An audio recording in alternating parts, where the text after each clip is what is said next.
예, 안녕하세요, 여러분. 지난주 에스겔서 공부하시고, 이번 주 또 역시 그 에스겔서 하반부 공부하시겠습니다. 에스겔서 상반부 이렇게 앞부분 공부하실 때 상징들이 많아서 이렇게 얼른 이렇게 들어오지 않은 때가 많으셨을 거예요. 그래도 참 주옥 같은 메시지가 있었습니다. 그 중에 한 구절 같이 나누려고 하는데요. 여러분 성경책 잠시 멈추시고 성경책 가져오시고요. 네, 에스겔서 15장 말씀 같이 보겠습니다. 에스겔서 15장. 예, 에스겔서 15장 말씀입니다. 여호와의 말씀이 내게 임하여 이르시되 인자야 포도나무가 모든 나무보다 나은 것이 무엇이랴 숲속의 여러 나무 가운데 있는 그 포도나무 가지가 나은 것이 무엇이랴 그 나무를 가지고 무엇을 제조할 수 있겠느냐? 그것으로 무슨 그릇을 못을 만들 수 있겠느냐? 네, 그렇습니다. 포도나무는 덩쿨이잖아요. 그 덩쿨 가지, 그 덩쿨로는 뭐 아무런 뭐 가구도 만들 수 없고, 뭐 집도 지을 수 없고, 제목이 되지 못합니다. 못도 만들 수가 없다는 것이에요. 네, 그렇습니다. 즉, 원하는 것은 한 가지죠. 예, 포도나무의 열매입니다. 그런데 이제 그 열매를 맺지 못한 그런 포도나무라면 이제 쓸모이 없다는 거죠. 아무짝에도 쓸모이 없다는 것입니다. 그 열매에 대한 것은 이제 우리 이번에는 그 로마서 6장 21절에 있는 말씀으로 한번 볼게요. 예, 제가 보여드리고 있는데요. 너희가 그때 무슨 열매를 얻겠느냐? 이제는 너희가 그 일을 부끄러워하리니 이는 그 마지막이 사망이라. 그러나 이제는 너희가 죄에서 해방되고 하나님께 종이 되어 거룩함에 이르는 열매, 거룩함에 이르는 열매를 맺었으니 그 마지막은 영생이라라고 했습니다. 우리 예수님께서도 포도나무와 가지 비유로 열매를 맺는 것에 대해서 말씀하셨죠. 가지가 포도나무에 붙어 있을 때에 그 포도나무 가지가 열매를 맺는데 그 열매가 하나님께 영광이 된다고 했습니다. 하나님께서 바라시는 것은 이렇게 하나님께 영광이 되는 열매, 또 우리 삶에서 거룩함에 이르는 열매, 네, 그렇습니다. 어떤 분은 이제 열매라고 하면은 그 새 생명, 전도하여서 얻은 그 새 생명이 이제 열매다. 이제 이렇게 표현하시는 분들도 있고요. 또 어떤 분은 선한 사업을 통하여서 하나님의 선하심을, 또 자비하심과 긍휼하심을 네, 사람들에게 알리는 것, 그들이 하나님을 알게 되는 것, 그것이 열매라고 하는 사람들도 있습니다. 자, 그렇습니다. 포도나무는 열매를 맺어야 된다. 이렇게 배웠습니다. 우리 오늘 이제 교재를 봐가면서 성경책 가끔 볼 것이거든요. 여러분 같이 성경책 같이 보시기 바랍니다. 일단 교재에서는 260페이지, 260페이지, 에스겔서 하반부지요. 같이 보시겠습니다. 제목은 애굽에 대한 심판이요. 지난 시간까지 그 열방에 대한 심판들이 있었지요. 주변 국가에 대한 심판이 있었고요. 애굽, 특별히 이스라엘이 많이 의지했던 애굽입니다. 근데 그런 애굽에도 심판이 있다는 내용인데요. 핵심 구절에서 보시면요. 너는 말하여 이르기를 주 여호와께서 이같이 말씀하시되 애굽의 바로 왕이여 내가 너를 대적하노라. 너는 자기의 강들 가운데 누운 큰 악어라. 스스로 이르기를 나의 이 강은 내 것이라. 내가 나를 위하여 만들었다 하는구나 하는도다. 이제 이렇게 되어 있습니다. 그러니까 그 바로 왕이 나는 아주 뭐 엄청난 뭐 자이언트한 큰 악어라는 것이죠. 말씀의 숲에서 또 보면 두 번째 줄에 그런 말이 있습니다. 강들 가운데 누운 큰 악어다. 이렇게 자칭하는 것이죠. 그러나 그 밑에 줄에 보면 그런 애굽도 결국은 아무런 도움이 되지 못하는 갈대 지팡이다. 너무 대조적인 표현이죠. 그것은 갈대 지팡이에 불과하다. 지팡이인데 갈대로 되었으니 이게 뭐 지팡이 노릇을 못하는 것이죠. 1번 문제입니다. 1번 문제에서 애굽의 바로왕에 대한 비유는 무엇이며 큰 악어인 거죠. 이스라엘이 의지했던 애굽은 결국 이스라엘에게 무엇처럼 될 것이라고 합니까? 갈대 지팡이가 될 것이다. 우리들의 표현으로 의하면 썩은 동아줄, 동아줄인데 이제 썩었어요. 붙들고 올라가려고 해도 이제 뚝 끊어져 버리는 썩은 동아줄이라고 하는 것이죠. 자, 그래서 애굽에 대한 심판이 이어질 때에 그 오른쪽에 있는 그 4번 문제. 교만한 애굽은 멸망당한 어느 나라의 교만에 비유하고 있습니까? 이미 이제 멸망당한 나라가 있다는 거예요. 근데 그 나라의 교만으로 인하여서 그 나라가 멸망을 당했다는 것이죠. 네, 아수르입니다. 북이스라엘을 멸망시켰고 히스기야 왕 때에 남유다를 그렇게 많이 두렵게 했던 성을 포위하기까지 했었는데요. 아수르입니다. 교만이라고 하는 것은 어느 때든지 간에 하나님께서 이제 심판하시는 심판의 대상이 될 뿐입니다. 교만은 뭐 교만한 뭐 어떤 성품으로 끝나는 것이 아니라 교만은 하나님을 대적하기 때문입니다. 또 한 페이지 넘기셔서요. 262페이지. 제목은 참 목자이신 하나님의 회복 사역에 대해서 이제 나옵니다. 32장에 들었으면 그 전까지와 이제 전혀 달라지는 국면이 있는데요. 32장에서 중간쯤에서 에스겔이 예루살렘 함락 소식을 이제 듣게 됩니다. 그것이 2번 문제입니다. 2번 문제에서 에스겔의 잠잠했던 입이 열려 회복의 예언을 말하기 시작한 계기는 무엇인가 해서 33장 21절. 여러분 우리 성경책 한번 같이 보시면 좋겠어요. 에스겔서 33장 21절 한번 펴주시고요. 우리 지난번에 보셨지만 그 에스겔서는 계속해서 이제 어떤 시기를 계속해서 말합니다. 어느 때에 우리가 사로잡힌 지 몇 해가 되던 때에 이런 표현이 계속 있었지 않습니까? 21절에 보면요. 우리가 사로잡힌 지 12째 해, 10째 달, 5째 날 되었을 때 이제 이렇게 나오죠. 예루살렘에서부터 도망하여 온 자가 내게 나와 말하기를 그 성이 함락되었다 이제 하는데라고 나옵니다. 그 성이 함락된 그 소식을 알려주는 것이죠. 전승에 의하면 이렇게 이제 도망하여 나온 자, 그 자가 누구냐 하면 예레미야의 모든 그 선지글을 받아 적은 사람이 있거든요. 바룩입니다. 그 바룩이 도망 나왔다. 그리고 그가 올 때에 예레미야 선지자가 받아 적으라고 한 그 서책을 가지고 왔을 것이다. 이렇게 전승에 의하면 그렇게 전해지고 있습니다. 자, 33장 이렇게 해서 33장부터는 예루살렘이 함락되어서 그 이전에 있었던 어떤 심판에 대한 경고, 악인이라도 그 길에서 돌아서서 회복하기를 촉구했던 모든 그런 심판 메시지는 끝이 났습니다. 지금부터는 이 남은 자들에 대하여서 에스겔이 목회 사역을 시작하죠. 말씀으로 이제 목회를 시작하게 되는 것입니다. 우리 이제 교재에서 한 페이지 넘기셔서 264페이지, 264페이지. 그 유명한 마른 뼈, 소생, 환상입니다. 핵심 구절에서는 우리 두 군데다가 동그라미 치시면 좋을 것 같아요. 그 마른 뼈가 어떻게 소생하는가? 뭐 우리도 마른 뼈와 같은 삶을 살 때가 있는데요. 새 영을 너희 속에 주고, 새 영을 너에게 주고, 새 마음을 너에게 주되. 육신의 굳은 마음을 제거하고, 모든 굳은 살을 제거하고 부드러운 마음이 되어서 결국은 하나님의 말씀을 듣고 행하는 자가 되게 하리라. 결국 말씀으로의 회복입니다.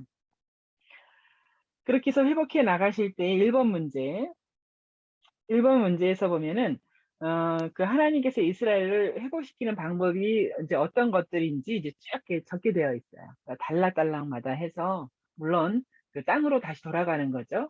이스라엘 땅으로 포로가 귀환해 가는 것도 들어가고요. 또 성결케 하는 문제, 또 땅에 소산이 많게 하는 문제, 이런 것들이 쭉 기록이 되어 있습니다. 그러니까 하나님께서 회복시키신다는 거예요. 근데 이제 그것으로 끝나지 않죠. 거기 달랑 맨 마지막은 36장 28절에서 30절로 끝나잖아요.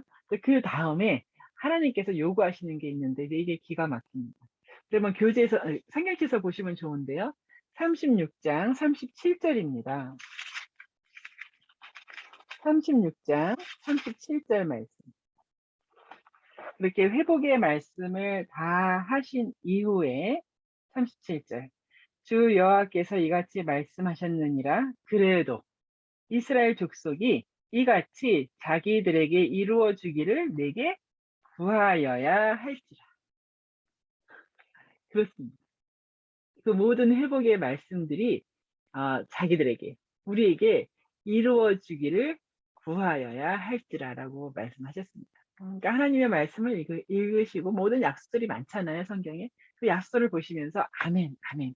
이 모든 말씀이 내게 이뤄달라고, 이 나라에 이뤄달라고, 우리 자손들에게 이뤄달라고. 이제 그렇게 구하여야 이제 한다는 것입니다. 자, 그리고요, 이제 이어서 2번 문제. 하나님께서 마른 뼈들에게 생기를 부어 살아나게 하신 환상. 그죠? 이제 거기서 포로가 된 이스라엘의 회복은 어떤 모습으로 보여집니까? 이스라엘이 고국으로 다시 돌아가게 될 것이다. 가 이제 답이 될 것입니다. 4번 문제 한번 보세요.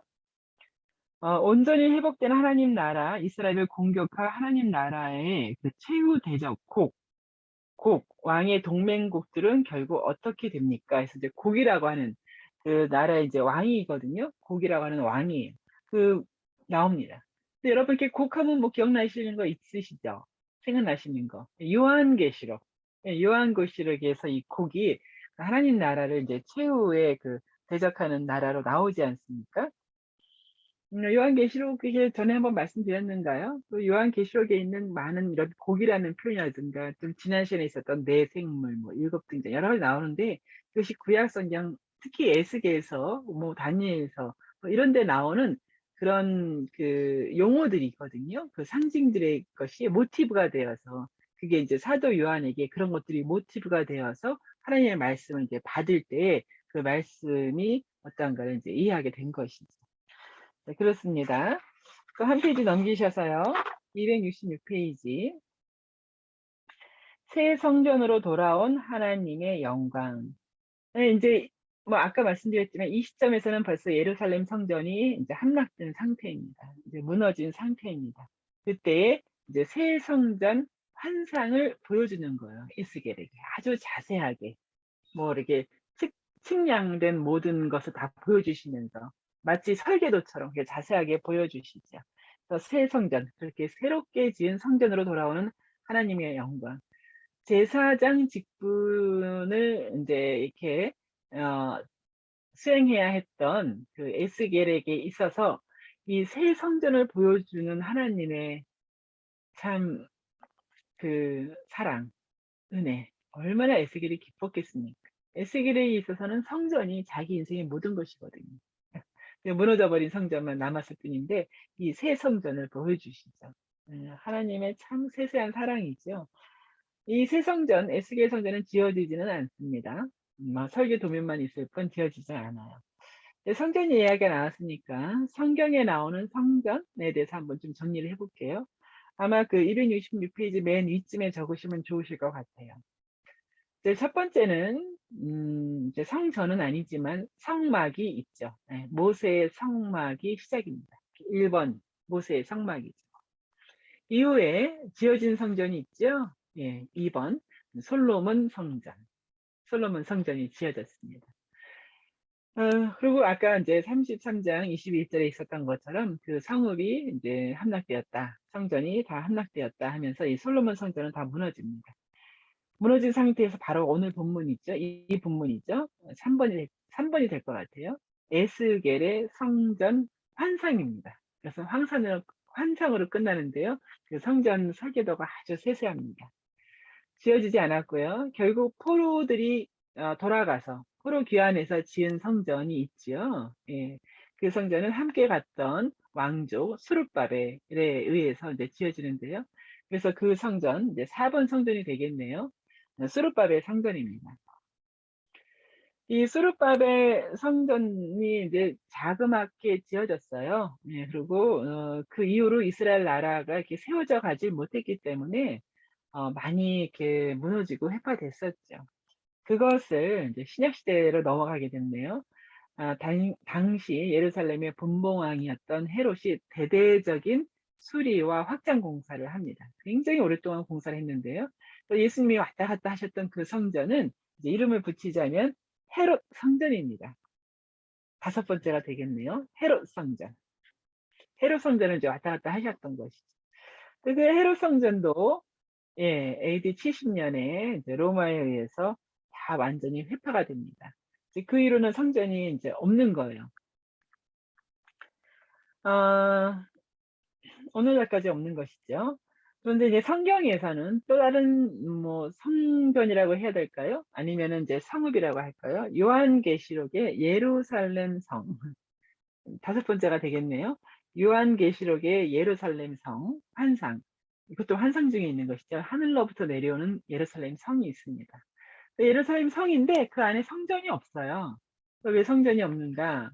예수님께서 몸소 성전이 되시기 때문에 그 예루살렘, 하늘에서 내려오는 예루살렘 성 안에는 성전이 없더라. 그래서 이렇게 어떤 성전과 관련된 것 다섯 가지, 여섯 가지인가요? 여섯 가지로 이렇게 정리가 될 수 있겠습니다. 자, 에스겔의 새 성전으로 돌아온 하나님의 영광. 그래서 세세한 그 모든 뭐 길이와 너비가 다 기록이 되어 있습니다. 자, 그리고요. 또 한 페이지 넘기실게요. 그런 새 성전과 함께 율법이 이제 주어진다고 하는 것은 예배가 회복된다는 것이죠. 거기 말씀의 숲에서 보면 하나님의 영광이 새 성전에 다시 임한 후 성전 파괴로 중단되었던 예배가 회복된다. 하나님은 새 성전의 율법에 따라서 레인들과 제사장들의 사역을 다시 회복시켜 주시며 거룩한 구역에서 살게 하신다라고 했습니다. 자, 그래서 새 성전에서의 그 율법과 그 율법에 따른 제사들이죠. 제사들에 대한 내용이 쭉 기록되어 있습니다. 답 써가시는데 이제 어려움이 없으시고요. 한 페이지 넘기셔서 270페이지 여호와 삼마. 좀 생소한 분도 계실 거예요. 여호와 삼마. 핵심 구절 볼게요. 그 사방의 합계는 18,000척이라 그날 이후로는 그 성읍의 이름을 여호와 삼마라 하리라. 이건 여호와 이름이 아니라 그 성읍의 이름입니다. 여호와 삼마라 하리라 했거든요. 말씀의 숲에서 보면은 하나님의 영광이 임한 성전에서 흘러나오는 물, 생수죠. 네, 그래서 그 생수 환상을 봅니다. 이스라엘 영토가 이제 회복되는 것이죠. 그 물이 계속해서 뻗어나가면서 비옥하게 된다는 뜻이겠죠.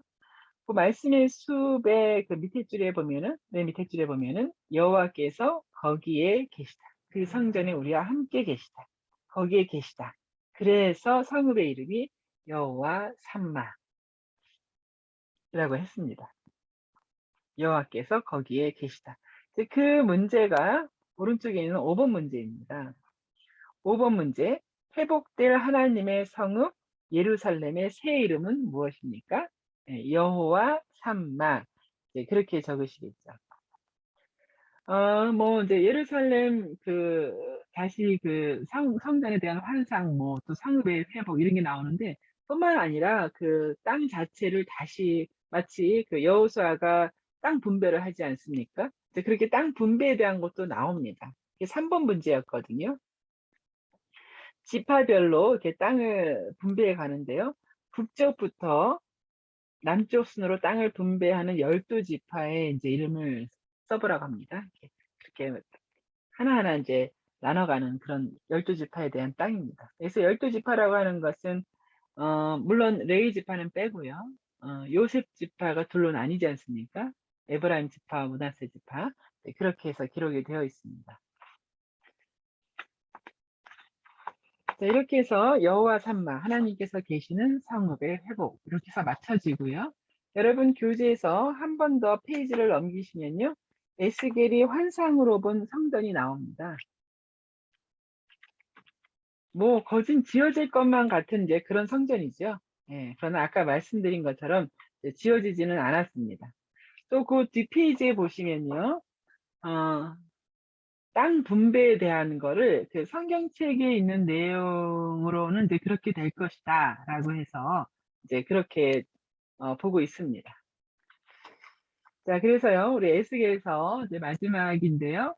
제가 화면 몇 개, 환상에 대한 화면들 좀 그림으로 그려진 것들 몇 개 보여드리고 마치도록 하겠습니다. 첫 번째 보여드리고 싶은 그것은 이제 마른 뼈 환상이었잖아요. 좀 전에 읽었던 거. 37장 3절에 그가 내게 이르시되 인자야 이 뼈들이 능히 살 수 있겠느냐 하시기로 내가 대답하되 주 여호와여 주께서 아시나이다. 주 여호와께서 이 뼈들에게 말씀하시기를 내가 생기를 너희에게 들어가게 하리니 너희가 살아나리라. 생기를 너희에게 들어가게 하리니 마치 하나님께서 흙으로 아담을 지으신 이후에 생기를 불어넣어 주셔서 생명이 되게 하셨잖아요. 그것과 같은 그림으로 보면 이제 이렇게 될 수가 있는 것입니다. 마른 뼈들이 여기 많이 이제 아무런 생기가 없는 마른 뼈들이 있죠. 이스라엘을 상징하는 것이죠. 자, 그렇고요. 그 다음에 요거는 아까 우리 설교들처럼 봤던 에스겔이 본 성전의 이렇게 전체 모습이 이제 이렇게 됐을 것이다. 기록된 것에 의하여서 그려본 것이고요. 아까 이제 생수의 물이 이렇게 계속해서 성읍에서 나온다고 했잖아요. 땅을 비옥하게 이제 만든다고 했던 성전에서 나오는 물 환상입니다. 네, 그렇습니다. 이렇게 해서 계속해서 환상을 통하여서 하나님께서 회복에 관한 것이 어떠한지를 이제 보여주고 있는 에스겔서입니다. 에스겔, 우리 뭐 조금 한번 퀴즈 한번 내볼까요? 네. 에스겔이 25세 때 바벨론으로 끌려왔다고 말씀드렸어요. 끌려왔을 때 이미 와 있었던 또 다른 사람이 있죠. 예. 같이 선지자 사역을 했는데요. 예, 다니엘입니다. 다니엘이 먼저 와 있었고요. 다니엘은 정말 오랫동안 사역한 사람입니다. 우리 나중에 다니엘 공부할 때 이 시대에 정말 다니엘 같은 사람이 필요하다. 그 이유를 좀 말씀드릴 텐데요. 그 이유 중에 하나가 굉장히 오랫동안 사역을 했습니다. 한 5명의 왕을 거칠 거예요. 바벨론과 페르시아, 중간에 또 메대도 있었는데요. 여러 나라가 바뀌는 중에서도 계속해서 사역을 해나갑니다. 그런 다니엘이 있었기 때문에 사실 포로 귀환이 이루어졌는지도 모르겠습니다. 자, 그리고 우리 에스겔, 또 하나 뭐 퀴즈 한번 내볼까요? 예. 아까 제가 잠깐 말씀드렸는데, 에스겔의 직분은 뭐라고 말씀드렸죠? 예, 에스겔은 예, 제사장이었다. 제사장이죠. 그래서 에스겔에서 1장 1절에 보면, 어, 어떤 숫자가 나오죠. 예, 30, 30이라고 하는 숫자가 나오잖아요. 그것이 아무래도 에스겔의 나이 같다. 왜냐면은 제사장이 30살 되었을 때 성전 봉사를 시작하거든요. 그런 에스겔입니다. 많은 상징들을 보기도 하였거니와 상징 행위를 해가며 하나님의 메시지를 전한 정말 하나님의 파수꾼으로 산 사람 에스겔입니다. 예, 여러분 뭐 숙제 뭐 하실 때 어려운 점 있으시면 저한테 좀 말씀해 주시고요. 여러분 항상 이렇게 숙제서 내주실 때 제가 쭉 읽어가면서 그 말씀들로 제 영혼이 다시금 깨끗함을 잊고 또 체험을 얻고 이제 그렇게 됩니다. 여러분께 제가 은혜를 입는 것이죠. 여러분 고생 많으시고요. 예, 감사드립니다. 예, 멈출게요.